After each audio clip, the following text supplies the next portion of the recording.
The CNZLA and the CNEZLA refrigerated display cases are shipped with the bumper mounted in place. If you have a need in the future to replace the bumper, it's easily removed and installed with a handheld screwdriver. The first step is ordering the new bumper parts from the Hill Phoenix Service Parts Department at 1-844-479-7278 or email dfr-orderparts@doverfoodretail.com for non-warranty parts.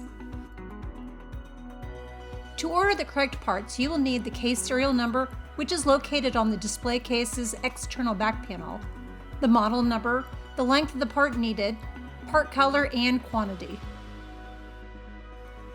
There is also a list of parts number located in the installation manual that is shipped with the case, or it can be located on the hillphoenix.com website. Search for the CNZLA or CNEZLA manual in the search feature of the homepage. To remove the existing bumper cover, use a flathead screwdriver to pry up on one end of the bumper.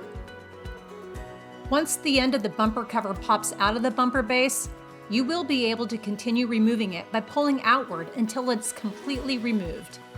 Next, you will need to remove the left and right bumper blocking with a Phillips head screwdriver.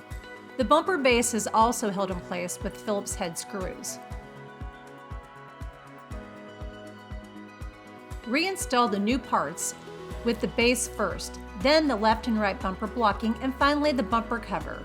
To install the bumper cover, on one end of the cover, push into the bumper base. Apply pressure down the length of the bumper cover until it snaps into place.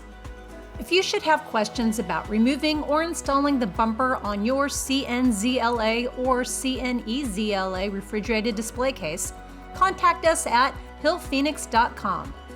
Check out more tips and videos on the Hill Phoenix display cases on our YouTube channel, Hill Phoenix Solutions and Learning Center.